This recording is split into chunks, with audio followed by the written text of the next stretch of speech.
What's up everybody on YouTube, AJ Russ back here with another video, and today we will be recapping week 13 of the 2022 NFL season. There were some pretty good matchups all around throughout the week, starting with Thursday night between the Buffalo Bills and the New England Patriots. The Buffalo Bills defeated the New England Patriots 24-10. The Bills moved on to a 9-3 record, and now the New England Patriots are at 500 at a 6-6 record. Josh Allen completed 22 of his 33 passing attempts, having 223 passing yards and 2 touchdowns and no interceptions this game. He did have one fumble though, but besides that, he did better. In the past weeks, against the Lions on Thanksgiving, and then the weeks before that as well, he had been struggling with turnovers.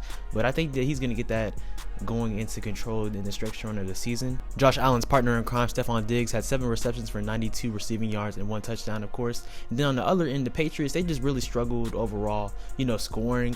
Mac Jones on the sideline looked visibly frustrated with the coaching staff and with the players not passing the ball enough, just throwing short routes, not going deep, not trying to, go for it, just been playing conservative football. So I could see that. But the Patriots, they're always going to be competitive, but it's Bill Belichick's way. He is getting older, and they still have a shot to make the playoffs, but I don't see it because the AFC is so stacked right now. But I'm not really surprised how things went there. Really, everyone expected this matchup to go the way it is. The Buffalo Bills, they were struggling somewhat the past couple of weeks, but I think they're getting back into their stride. They're 9-3. So, hey, going into the playoffs, they're going to be very interesting and in the mix. Moving on to another team in the AFC East, the Miami Dolphins actually lost yesterday against the San Francisco 49ers, 33-17. Those two teams both now have a common record of 8-4. And talking about the Dolphins real quick, they didn't really look bad. Tua Tagovailoa, he threw 2 interceptions, but he almost threw for 300 passing yards. He completed 18 out of his 33 attempts, 295 yards for 2 touchdowns. So, Tua was really looking good this year. I think for sure he's a Pro Bowler.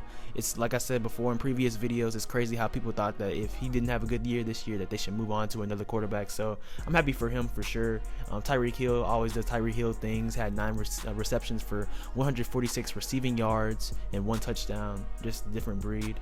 Jalen Waddle actually didn't do too much in this game. He had 1 reception for 9 yards. But moving on to the flip side, the 49ers, Jimmy Garoppolo actually got hurt in this game, breaking his foot, being out for the season. So it's going to be interesting to see how they're going to ride Brock Purdy pretty much, because he was the last pick of the draft this year. So that's insane, but he had a pretty good game. Brock Purdy completed 25 out of his 37 passing attempts, throwing for 210 passing yards, 2 touchdowns and 1 interception. So he played pretty good. I think the Jimmy G injury is going to hurt a little bit. He's not an elite quarterback, but he still knows how to manage the 49ers, and they play well with him. Of course, they reached the Super Bowl with him in 2020, but I think they'll still be okay. They'll still be a good playoff contender in the NFC going forward. They still have Christian McCaffrey, Deebo Samuel, Brandon Ayuk, George Kittle, a lot of weapons offensively and defensively as well. Have a stout defense and a great defense, so we'll see what ensues there. But I think the 49ers will still be straight. With Baker Mayfield released from the Panthers on Monday, there's been rumors about him potentially signing with the 49ers, so we'll see what happens there.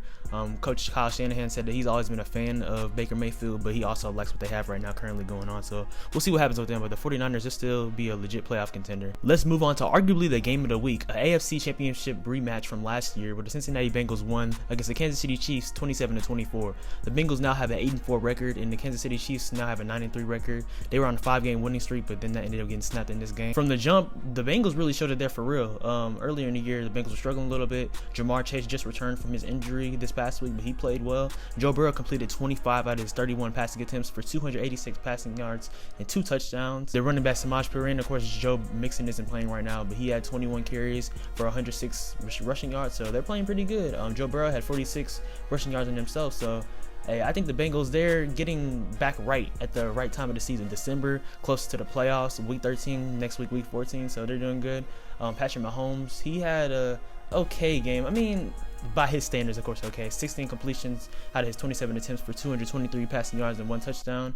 They were down. The Chiefs were down 14-3 in the second quarter at one point, but this game was really a good game. The Chiefs missed a field goal, so that ended up costing them.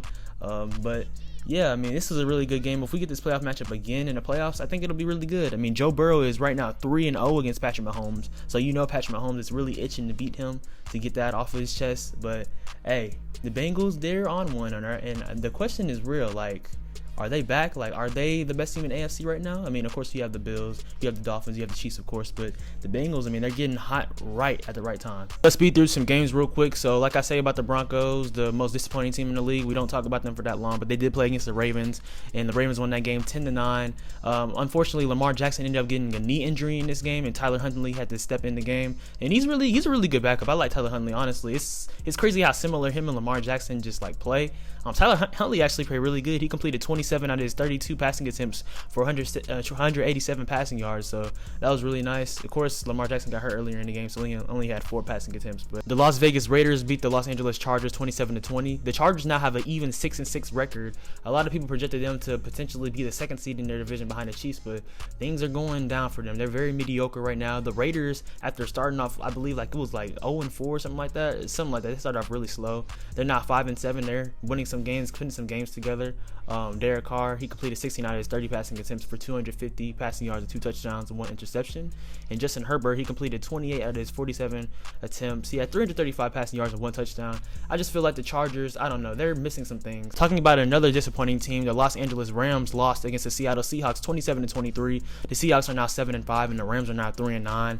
It's really wild how things are going. I saw that Matthew Stafford is now placed on injured reserve. He won't return until week 17. That's basically the end of the season. There's 18 weeks in the season. Of course, every team has a bye, so that's pretty much it for them. Geno Smith completed 28 out of his 39 passing attempts for 367 passing yards, 3 touchdowns, and 1 interception. So he's been playing great for sure. Comeback player of the year in my opinion. Unfortunately, their rookie running back out of Michigan State, Kenneth Walker, got hurt. I hope he can come back soon. I hope the injury that he sustained isn't too brutal, but moving on to the receiving side of things, Tyler Lockett and DK Metcalf, they have been great targets for Geno Smith. Of course, they were with Russell Wilson as well. Tyler Lockett had 9 receptions for 128 receiving yards and 1 touchdown. And then DK Metcalf had 8 receptions for 127 receiving yards and 1 touchdown. So they're just playing great overall. Really like the Seahawks. I love how Geno Smith is playing, just a team overall. And the Philadelphia Eagles absolutely blew out the Tennessee Titans 35-10. The Eagles are now a league best 11-1 right now. Of course, A.J. Brown returned to his former team, and he really had a great game. You know, he was itching to play against them. He had 8 receptions for 119 receiving yards and 2 touchdowns. Jalen Hurts is arguably the MVP, him and Patrick Mahomes, in my opinion, completing 29 out of his 39 passing attempts for 380 passing yards and 3 touchdowns. Man's been hooping, so I'm really happy for Jalen Hurts. Of course, he's from Houston, so I have a little bias in terms of him, but shout out to him. And man, it's crazy. The Eagles are for real, but they also have another opponent in their division that's real as well. Speaking about the NFC East rival of the Eagles, the Dallas Cowboys beat the Indianapolis Colts 54-19. They scored a total of 33 points in the fourth quarter. A really impressive game overall. The defense and offense really just played great on all cylinders. Tony Pollard and Ezekiel Elliott are proving to be one of the best running back duos in the league, of course. CeeDee Lamb had 5 receptions for 71 receiving yards and 1 touchdown. And then also, just moving off the field real quick, the Dallas Cowboys also had Odell Beckham come in and meet with them. He's right now the favorite to go to the Dallas Cowboys, so we'll see what happens there. He also attended the Dallas Mavericks game with Micah Parsons and Trayvon Diggs, so we're gonna see what happens there. I feel like he'll be able to help for sure. Of course, he got his injury in the Super Bowl, his ACL injury 10 months ago, so I feel like he'll be able to help them for sure. You don't want to have him as your first option, because right now obviously your first option is CeeDee Lamb. You have Michael Gallup, you have James Washington coming back from injury, and you have Dalton Schultz as a tight end. So we'll see what happens for the Cowboys, but yeah, I mean, for them, it's been a while since they won a Super Bowl, 26 years. Hey, so if they want to be for real and actually contend and actually win a playoff game, because they haven't done that in a while, they're going to have to hoop. And I think Odell will help them, but we'll see what happens. Staying in the NFC East real quick, the Washington Commanders and the New York Giants tied 20-20. And honestly, this could be a good thing for both teams. It could honestly secure them both a spot as a wild card in the playoffs in the NFC. Like we've talked about previously, the NFC East right now, you can say it's definitely the best division in the league right now. Of course, like I said, the Commanders now 7-5-1, and now the Giants are 7-4-1. Dallas is 9-3, and the Eagles are 11-1. So really, this is the best thing for both teams. Vikings beat the New York Jets 27-22 in this game. Of course, Mike White had a good game in the previous week against the Chicago Bears, and he didn't play bad in this game. He threw 2 interceptions, but he didn't have a touchdown. He had 369 passing yards, completing 31 out of his 57 attempts. So, hey, he played pretty good. I mean, he played good despite the turnovers, I would say. The Vikings, they're 10-2 now.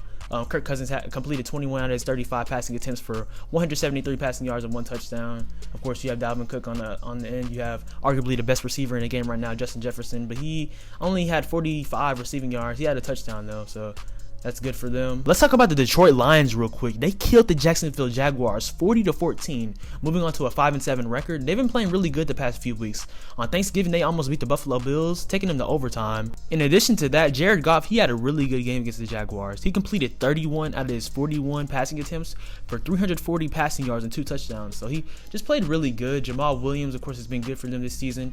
He had a touchdown as well. DeAndre Swift had a touchdown, 62 rushing yards. So, hey, also Jamison Williams, I believe he was activated. I think he was, but he didn't play. But hey, he's going to be another interesting component for their offense throughout the season as the season dwindles down. Because we know for Alabama, he was one of their biggest features, even though he got hurt last year. So, hey, the Lions, they could be for real. If they go on a little winner's streak, they could make a push for the playoffs potentially. Definitely have to talk about this game real quick. Of course, being from Houston, not a Texans fan at all, don't get me wrong. But Deshaun Watson returned in this game from being out basically almost 2 years with the Cleveland Browns now. And they beat the Houston Texans 27-14, moving on to a 5-7 record. So, yeah, Deshaun Watson, this is his first game in almost 2 years. That's crazy to say. Without talking about all the off-the-field stuff that happened, because honestly, we weren't there. We don't know what actually happened. Who was actually there knows what happened. But talking about football side of things, Deshaun Watson, he completed 12 out of his 22 passing attempts. I mean, he was a little rusty, of course. He threw a little interception in the red zone early in the game when I was watching.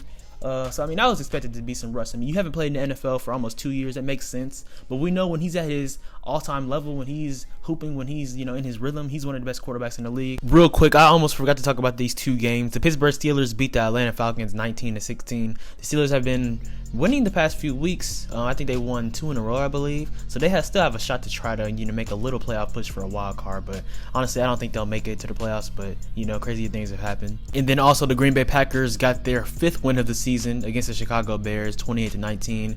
Aaron Rodgers, he swear he owns the Chicago Bears. He even said after the game that he loves the fans. Like, he owns them. That's what he says. But, I mean, at the end of the day, it don't look like the Packers are going to make the playoffs. But, I mean, I guess that was a little good team morale win for them. But yeah, I mean, just a lot of questions for the Packers, going into the end of this season, into the offseason for sure. Last but not least, let's talk about the Monday night game between the Tampa Bay Buccaneers and the New Orleans Saints. Tampa Bay won this game 17-16, but really that can be deceiving because in the fourth quarter, the Saints were actually winning 16-3, but of course, you have Tom Brady on the other end. Anything's possible. He had a Herculean effort to come back in the game, having 2 touchdowns that he passed for at the end in the fourth quarter. Really impressive, of course, and the game as a whole. He threw 54 passing attempts, completed 36 of them, passing for 281 passing yards, 2 touchdowns, and 1 interception.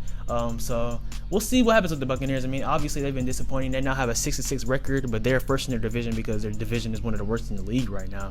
So yeah, and then of course the Saints. I mean, who's really the surprise right now? I mean, they have Andy Dalton starting right now. He's a backup, really in the league. No offense to him.